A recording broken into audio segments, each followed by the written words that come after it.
Welcome to Astounding Stories of Space and Time.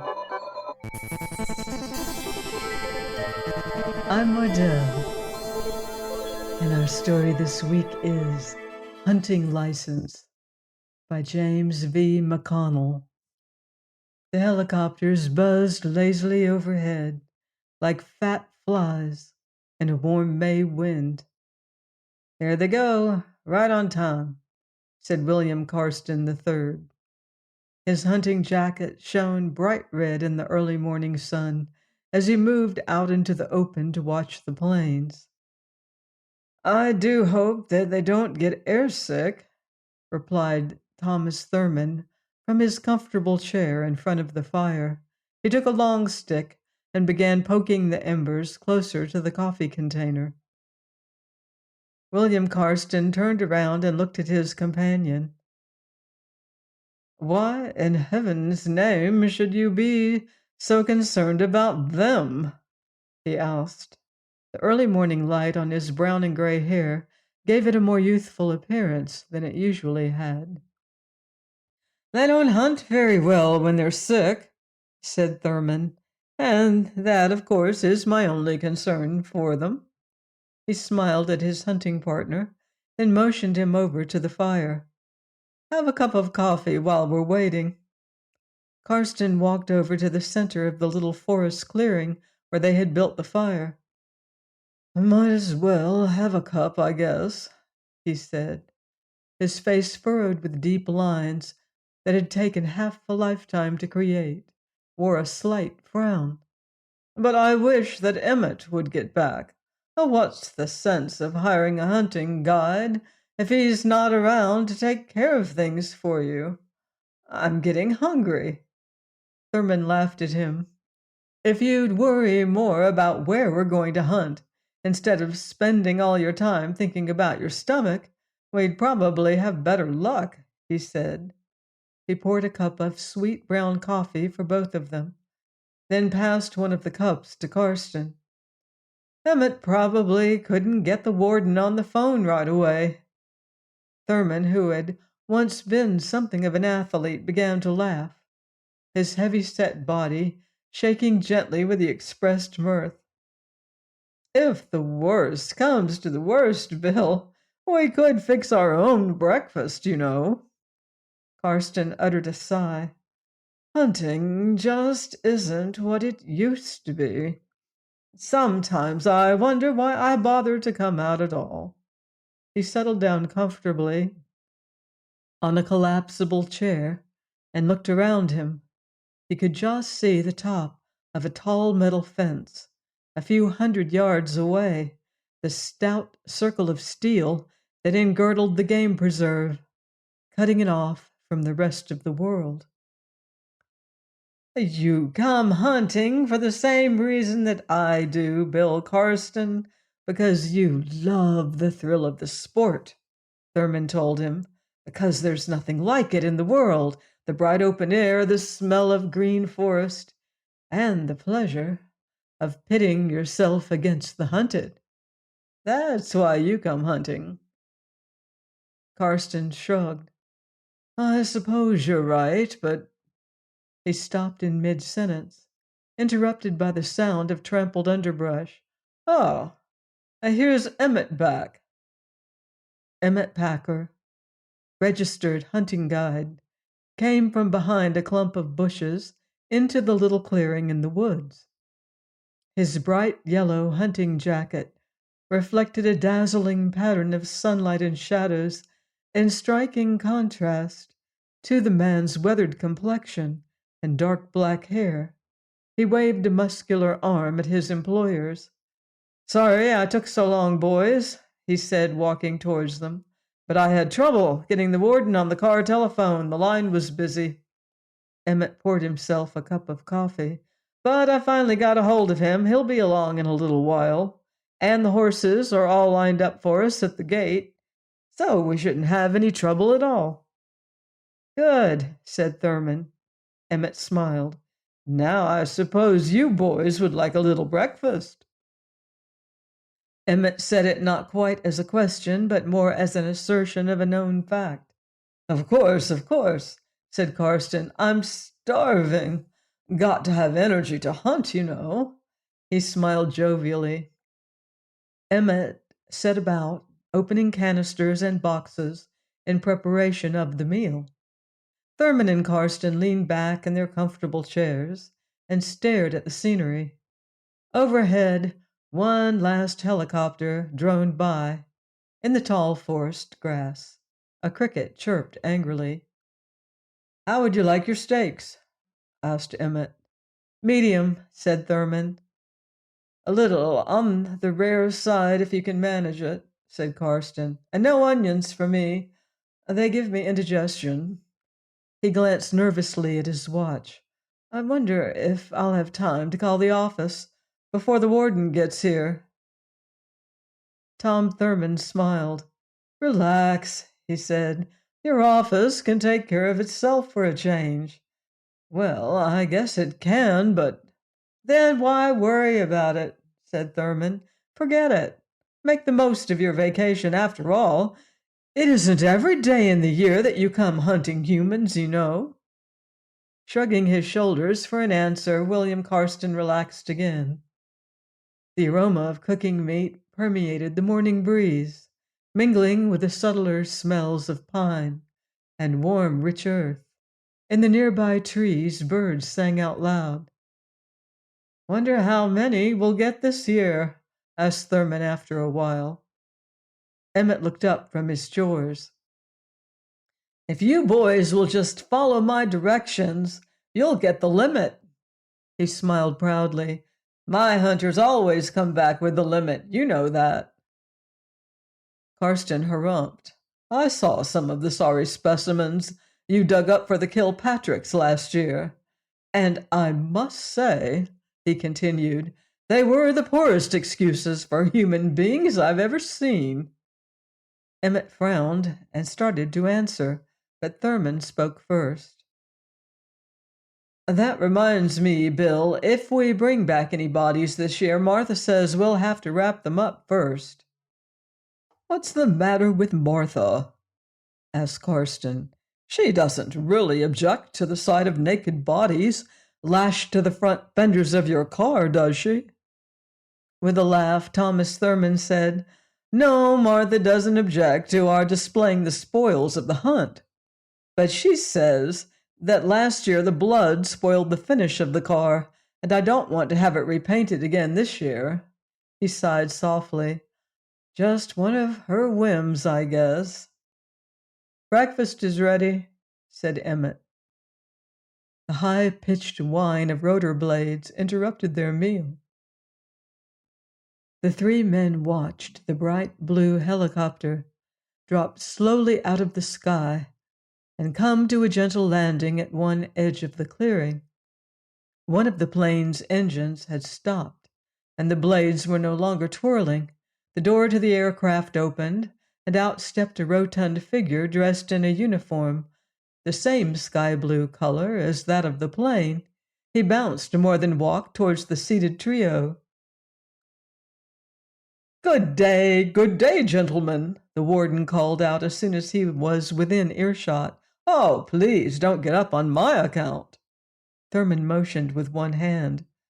Have a seat, warden. We're glad to see you. The warden plopped his pudgy body down in one of the chairs. Thank you, he said, his voice as round and as jolly as his appearance.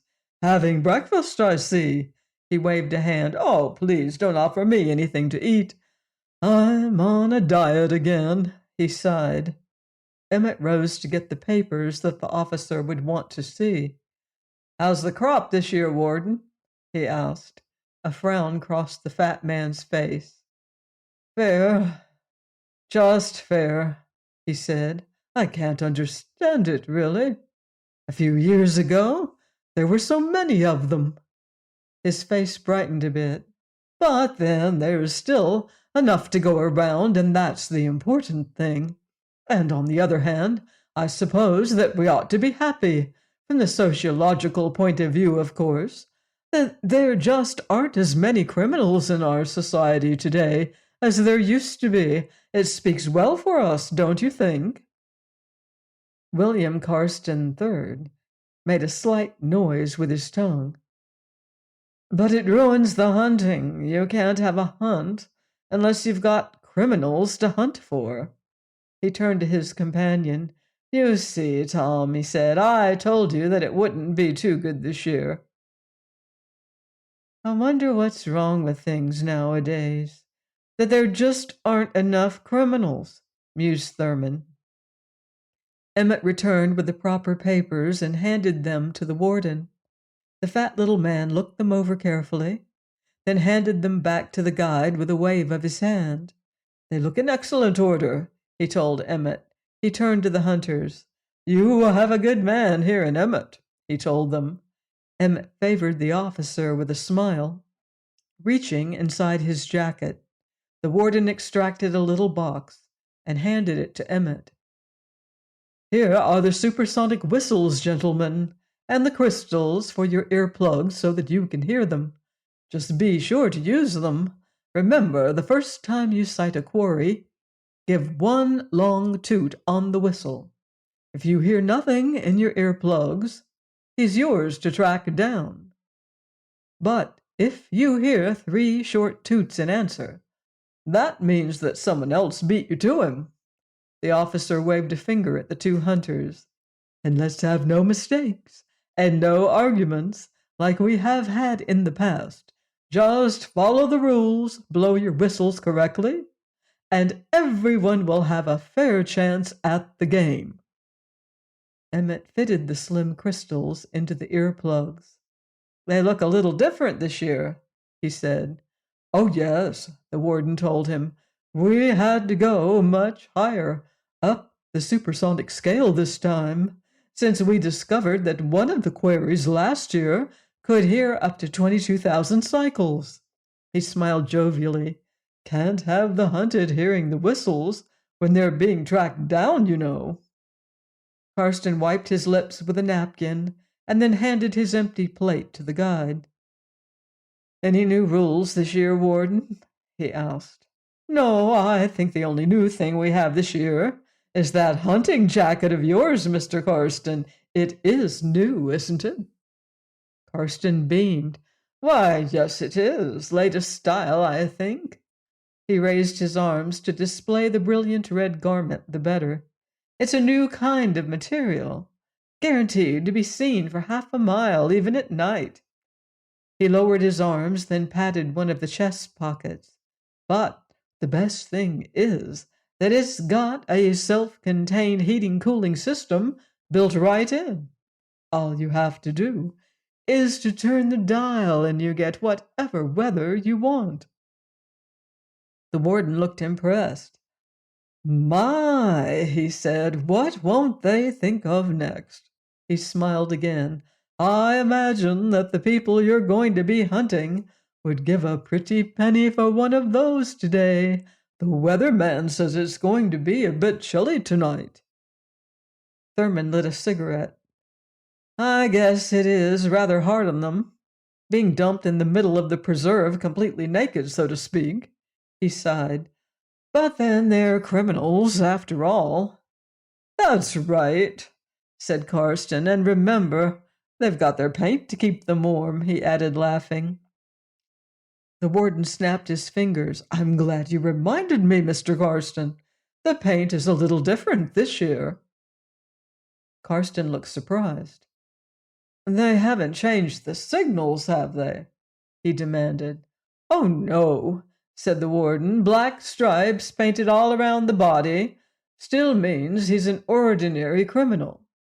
Black and red alternating stripes mean crimes of passion, and all red stripes used for the subversives, of course, just like always. Coughing discreetly, the warden continued. What I meant was that after the complaints we got last year, we decided to use a really indelible paint so that not even a skilled surgeon could get it off.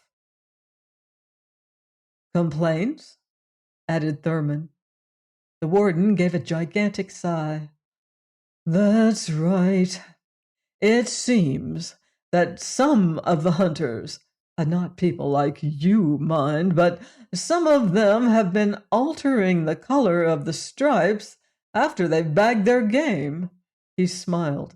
"And we can't have that, you know. It just isn't sporting. When you display your trophies, you want all the glory that's coming to you, but no more than you actually deserve." Putting his hands on the arms of the chair, the warden made a valiant effort and managed just barely to remove his body from the comforting confines of the chair. "Well," he said, "I must be off. Have a lot of other hunters to see before the season opens." The two hunters rose and shook hands with him. "Now, let's synchronize our watches before I leave," the officer said. He peered closely at his timepiece.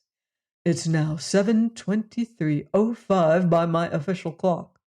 I got word on my plane radio just as I was landing that the criminals were dropped in the center of the preserve at 7:03 exactly." He looked up.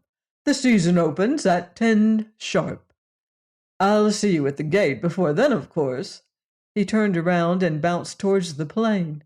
Before shutting the door to the aircraft, he gave them a final wave of his hand. "Good hunting," he called. A little past 10, the three men were riding their horses across the gentle plain that led to the mountains in the center of the preserve. They had passed through the gates with scores of other hunters the moment the season was officially opened. "Emmett," said Thurman, jogging along on his large horse, "are you still going to insist on taking us down to that little pass, first of all?" Emmett reined his horse in between the mounts ridden by the two hunters. "Well, I don't want to seem pig-headed about it, boys," he told them, "but that's where I think the hunting will be best this time of day." "Nonsense," Karsten told him. "I was talking to Morris Overman about it just last week, and he said he had his best luck over by that big waterfall. You know the one, Emmett. It has lots of trees around it." Emmett raised his eyebrows as if in disdain. "Oh, I know the one all right, and Mr. Overman is a pretty lucky hunter, too, but I think—" Thurman interrupted him. "If you want my opinion," he said, "we'll do well to try it down in that little valley just the other side of the Leaning Stone." He waved a magazine at them. "There's an article on the criminal mind in the latest issue of Hunter's Scientific Monthly by E.C. Stewart. He says that criminals always favor depressions, and that ought to mean valleys, too." Frowning, Emmett replied, "Well, Stewart ought to know. He's a psychologist after all, but I must remind you that my services are guaranteed only if you follow my directions. If you do like I tell you, I promise that both of you boys will come back with at least one trophy. Why, I even signed a contract to that effect with you." "We know all that," Karsten told him. "But if you insist on striking off on your own, the guarantee doesn't hold." Emmett paused for a moment as if for effect, then continued. "Now look, boys," he said, "doesn't it make sense really that since hunting is my job, I'd know where the big ones are? I don't mean to knock anyone else, but this is my business, you know, and I've been at it for a good many years now, so you boys just stick with me, and you won't come back empty-handed." The two hunters made no reply, but Emmett could see that they weren't entirely satisfied. They rode along in silence for several moments. Then Emmett said to them in a confidential tone of voice, "Frankly, boys, I didn't want to tell you this because we guides like to keep our trade secrets to ourselves. But last year, the man I was guiding and I went to this little pass I'm taking you to, see? And we came up with a whopper." "Really?" said Thurman, showing some interest. He must have weighed 250 pounds at least. One of the biggest criminals I've ever seen, a magnificent creature, Emmett told them. You don't say, said Karsten. Who got him? Emmett smiled. A Mr. Thompson, down from the northern part of the district. The body was so big that Thompson had it skinned and tanned and made a really nice-looking rug out of it. He sent me a picture to show me. Thurman's eyes were wide with delight. Amazing, he said. As for myself, commented Karsten, I don't hold with this rug business. They're all right, I guess, for those who like them, but they get torn up so easily. Human beings just aren't thick-skinned enough, I suppose. 250 pounds, mused Thurman out loud. If he weighed an ounce, Emmett said. You don't get many that size, you know. He looked at the two hunters, then smiled securely. So, shall we just follow my lead and head for the pass first thing? All right with me, Thurman said. Me too, said Karsten. He belched loudly, then rubbed his stomach gently. I think I ate too much for breakfast, he said. The way to the little pass led up over the crest of one of the smaller mountains. The three men jogged along at an even pace over the level ground, but traveled more slowly up the steep facing of the mountainside. The two hunters often complained about the heat and the terrain as they rode. Emmett said little, except when he urged them to hurry along.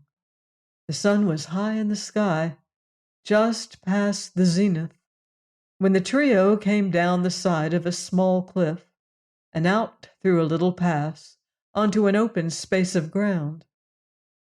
Emmett pulled up his horse and dismounted.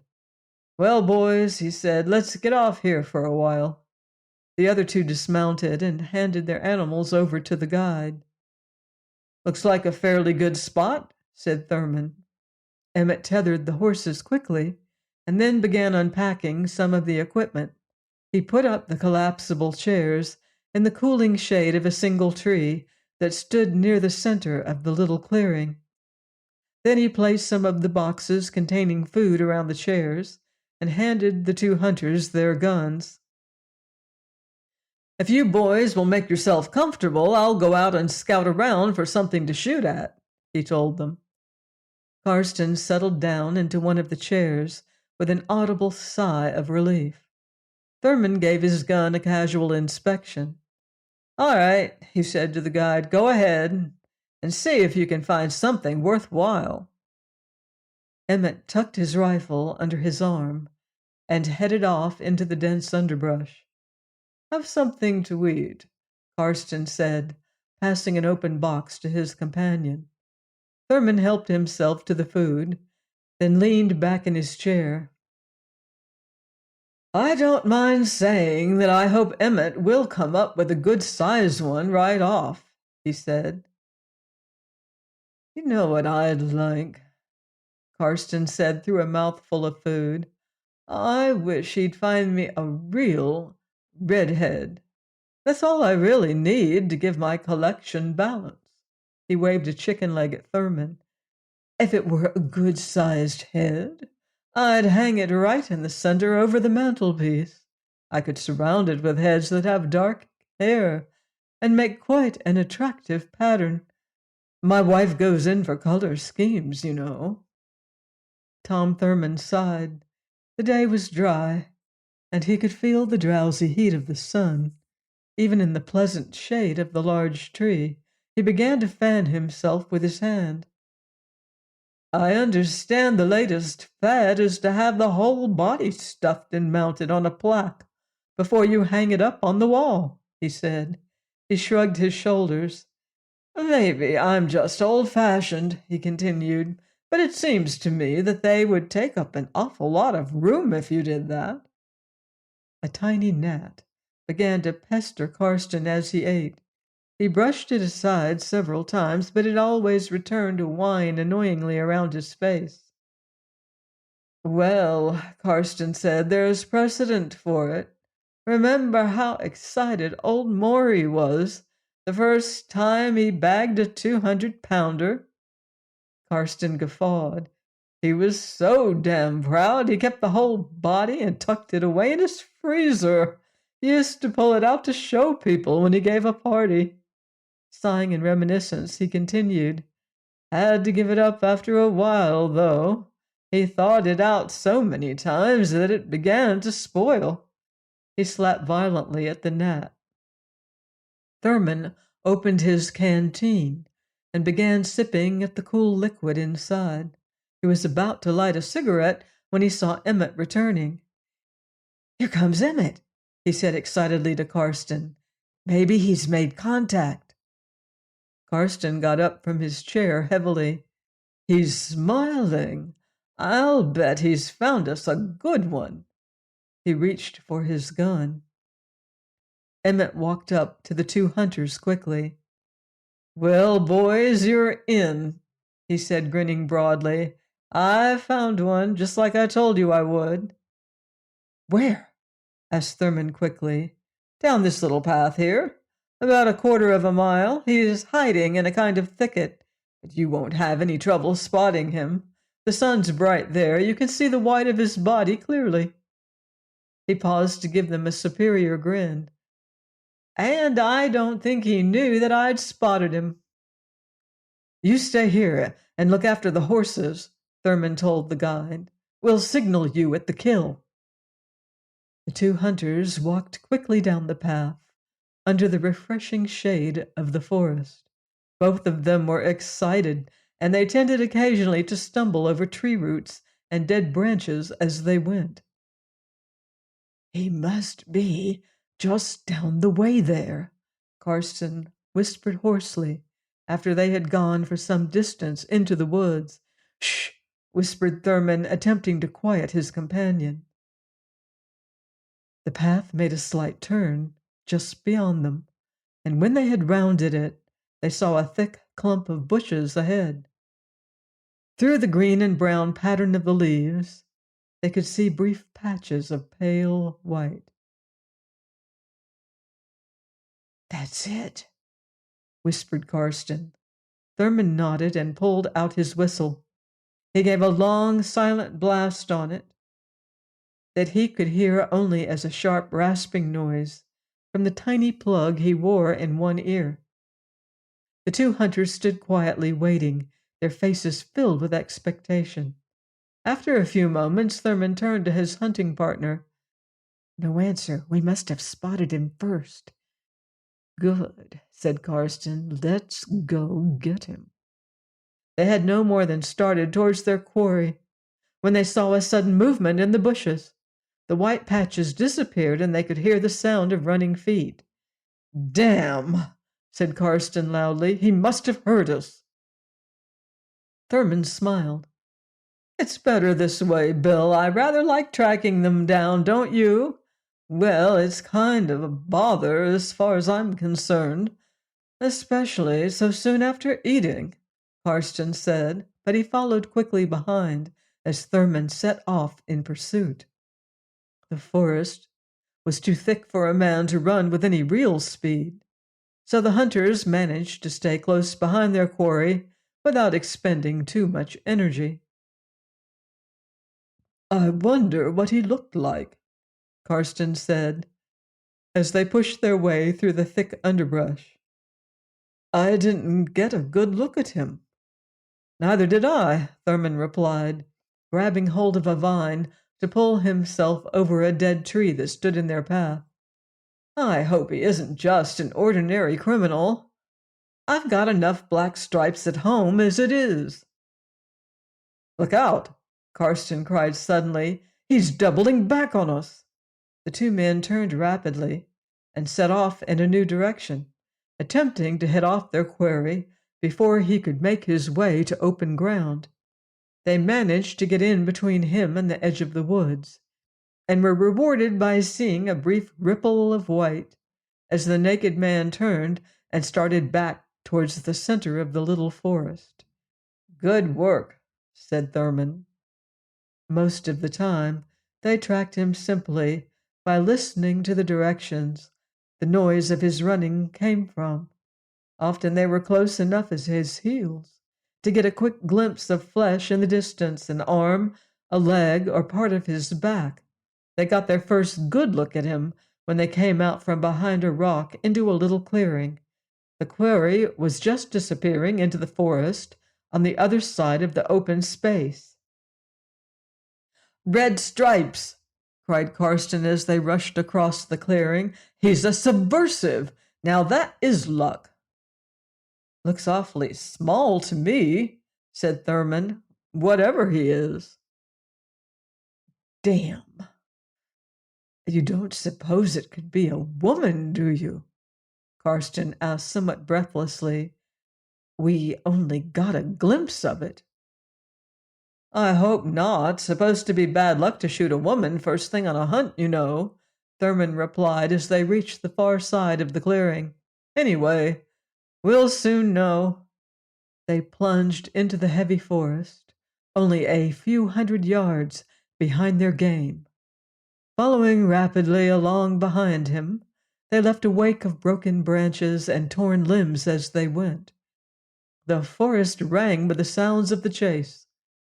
Soon sloshing along a little stream, they came up over a grassy knoll and down into a shallow glade on the other side of it. "He's heading for the rocks over that way," Thurman said, turning off in pursuit. "He won't be able to go much farther." "I don't know if I'll be able to go much farther," said Karsten, the perspiration beading out across his heavy face. "I'm not used to this." "Neither is he," Thurman reminded him. "Remember, he's had nothing to eat for almost a week, and they probably didn't let him sleep for 3 or 4 days back. He can't last much longer." "I hope not," said Karsten. They passed across a narrow strip of marshland, carefully avoiding most of the bog holes as they went. Just on the other side, as they came around a series of heavy berry bushes, they heard a long, shrill buzz from their earplugs. Thurman stopped quickly. "Somebody else has spotted him," he said, and took out his whistle. He gave it 3 lusty blasts and then stuck it back in his pocket. "That should fix them," he told his partner. They set off again in pursuit. Soon it became obvious to the 2 hunters that they were gaining rapidly on their quarry. They increased their pace just a trifle to take advantage of their lead.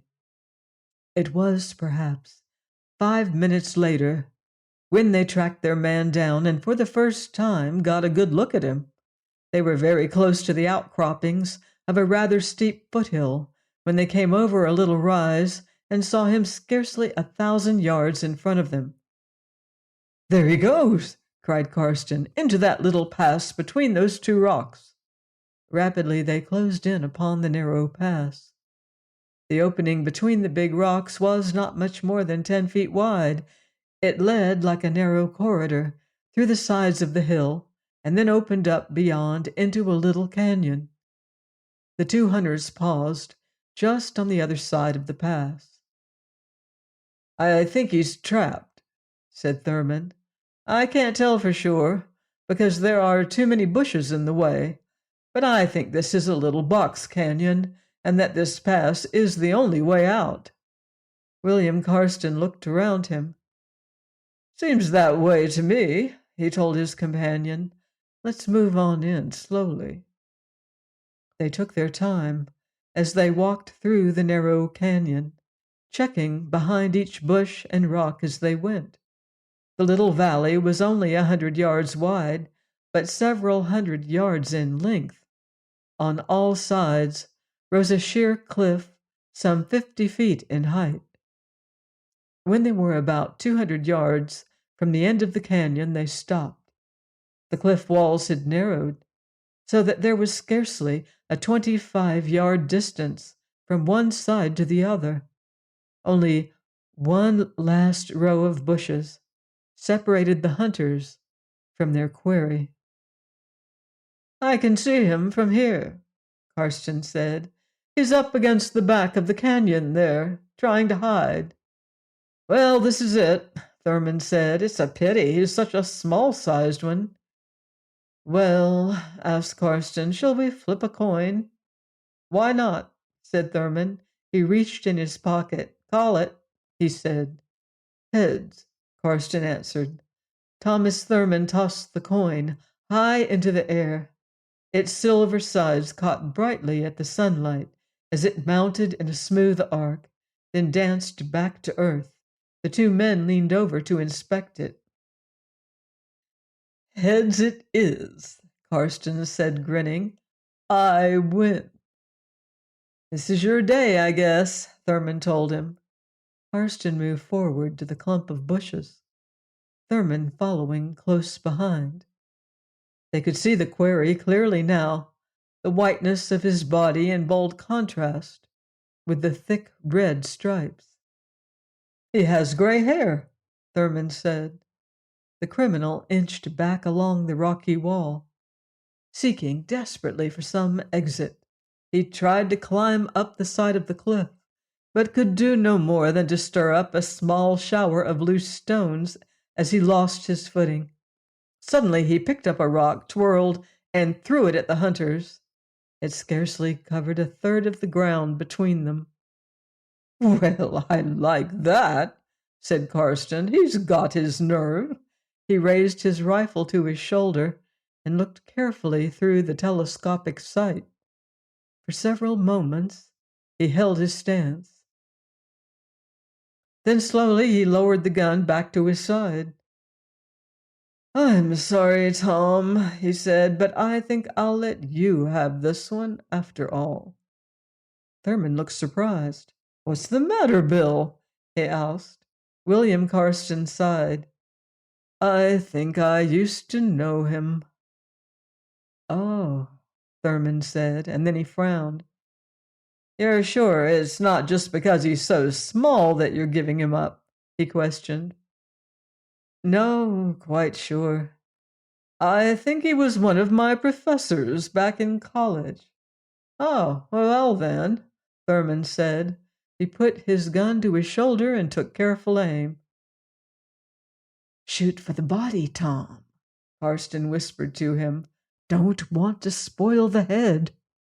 Thurman pulled the trigger. The explosion split the quiet air apart and cast the pieces of silence as echoes up and down the little canyon. Good shot, Karsten told his companion. Nice and clean. Thurman smiled. Thank you, he said, and then, too bad you had to give him up. Shrugging his shoulders, Karsten said, well, that's the way of things. I don't remember him too well, but I think he taught me anthropology. Old Mac something or other. I forget his name. The two men started walking back towards the entrance to the canyon. I suppose that I could have taken him anyway, Karsten said as they walked.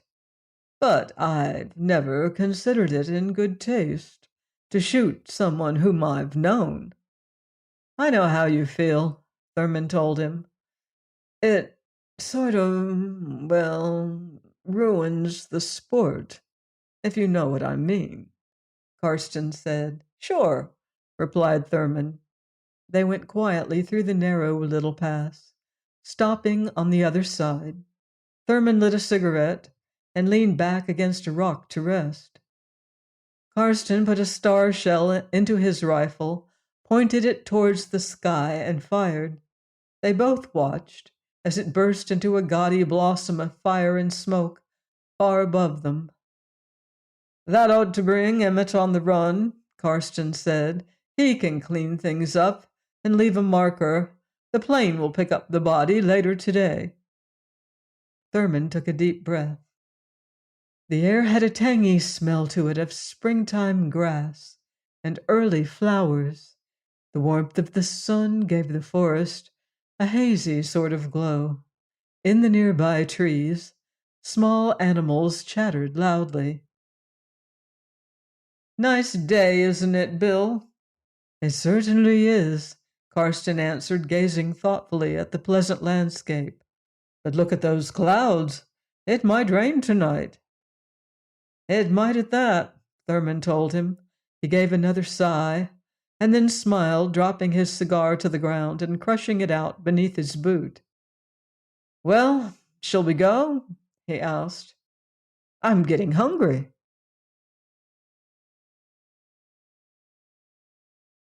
Please join me next time here on Astounding Stories of Space and Time. Until then, watch the sky.